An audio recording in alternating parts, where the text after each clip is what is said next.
Hello बच्चों, कैसे हैं आप? बच्चों, आज मैं आपके साथ एक क्वेश्चन डिस्कस करूंगा जो कि क्लास 12 सीबीएसई में आया था। बहुत सारे बच्चों को इस क्वेश्चन में कंफ्यूजन था कि इस क्वेश्चन का सोल्यूशन क्या होगा। क्वेश्चन की लैंग्वेज अच्छी थी, ऐसा नहीं है कि बच्चों ने कर नहीं रखा था ये क्वेश्चन की लैंग्वेज अच्छी थी। सेम एनसीईआरटी में भी एग्जाम्पल इस टाइप का है, बट वह डायरेक्ट है, यहाँ थोड़ा सा लैंग्वेज करके हमें दिया हुआ है। ठीक है, तो बच्चों क्वेश्चन अगर मैं आपके सामने पढ़ता हूँ, थोड़ा मैं बता देता हूँ कि ये सेट 2 का क्वेश्चन नंबर 35 है। ठीक है बच्चों, स्टार्ट करते हैं पढ़ना। ये एप्लीकेशन ऑफ इंटीग्रल्स का क्वेश्चन है। A woman discovered a scratch along a straight line on a circular table top, जिसका हमें रेडियस दिया हुआ है 8 सेंटीमीटर, मतलब सर्कल का रेडियस हमें गिवन है। She divided the table top, मतलब सर्कल को 4 इक्वल क्वाड्रेंट्स में उसने डिवाइड कर दिया, और उसने क्या डिस्कवर करा कि जो स्क्रैच है वो कहां से पास हो रहा है, ओरिजिन से पास हो रहा है, inclined at an angle of π/4, मतलब 45 degree, anti clockwise along the positive direction of X axis. ठीक है, find the area of region enclosed by X axis.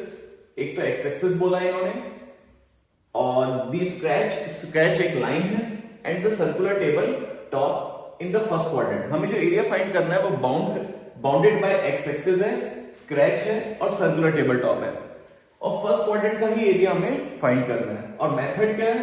Using integration. तो स्टार्ट करते हैं बच्चों। तो क्वेश्चन की लैंग्वेज के हिसाब से हमें ये पता लग रहा है कि जो सर्कल है उसका सेंटर ओरिजिन को लेके बात करी है, तो हम ये एज्यूम करके चल रहे हैं। एज्यूम क्या मतलब? क्लियरली इंफॉर्मेशन से पता लग रहा है कि सर्कल का सेंटर क्या है? ओरिजिन।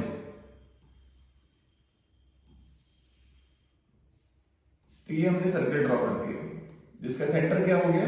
ओरिजिन। ठीक है, अब ये मैं आपके सामने प्रॉपर्ली एक्स एक्सिस और वाई एक्सिस मैंने ड्रॉ कर दिया। ठीक है, अब सर्कल का सेंटर ओरिजिन है और रेडियस हमारा है 8 यूनिट्स। तो सर्कल की इक्वेशन क्या होगी? 8 सेंटीमीटर बोला है इन्होंने। ठीक है, तो सर्कल की इक्वेशन क्या होगी? जिनका सेंटर 0 0 होता है, सभी बच्चों को पता है कि जिस सर्कल का सेंटर 0 0 होता है उसकी इक्वेशन होती है x² + y² = r²। रेडियस इस क्वेश्चन में हमें दिया हुआ है 8 यूनिट्स, 8 सेंटीमीटर। तो सर्किल की इक्वेशन आ गई बच्चों x² + y² = 64। अब स्क्रैच एक लाइन है जो ओरिजिन से पास हो रही है, वो भी ड्रॉ कर देते हैं।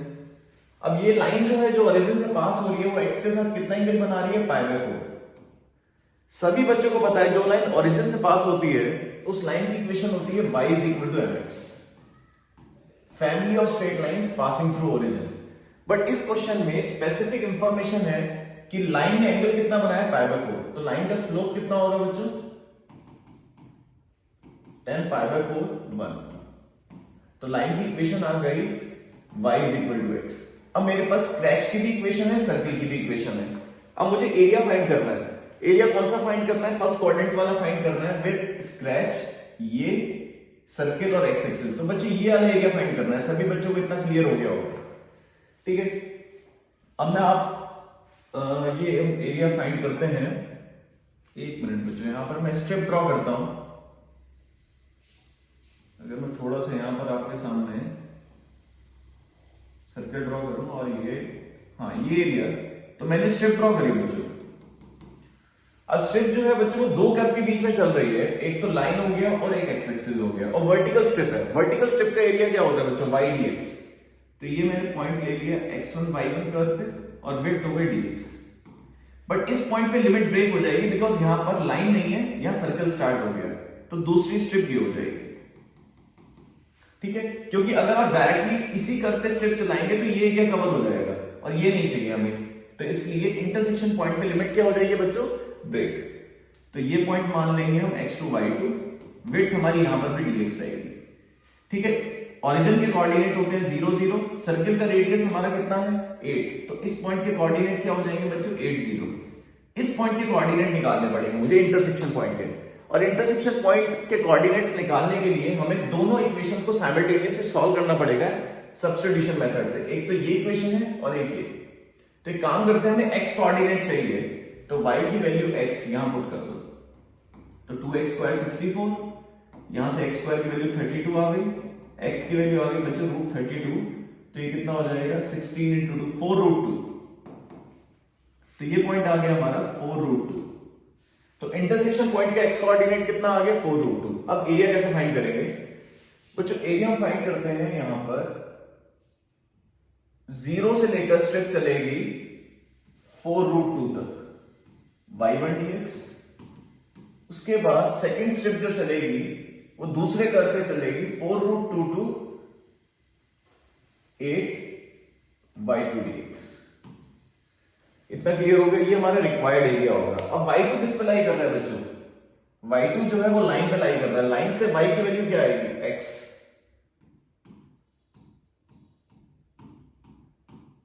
और y1 किस पे लाई कर रहा है? सर्कल से y की वैल्यू कितनी आएगी बच्चों?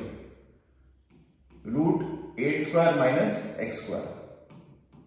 तो इन दोनों फंक्शंस के हमें इंटीग्रल करने हैं और फिर इंटीग्रल करके upper limit minus lower limit. अब रिक्वायर्ड एरिया हमारा 0 to 4√2 y1 x 4√2 to 8 √8² minus x²। अब x का इंटीग्रल क्या होगा?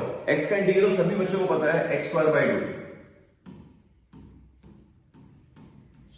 Integral of √a² minus x² का फॉर्मूला क्या होता है? 1/2x as it is plus 1/2a²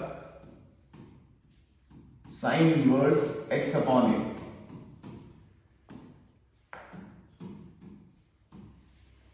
अब इसका इंटीग्रल कांस्टेंट बाहर आ जाएगा 4√2 का स्क्वायर माइनस 0 का स्क्वायर।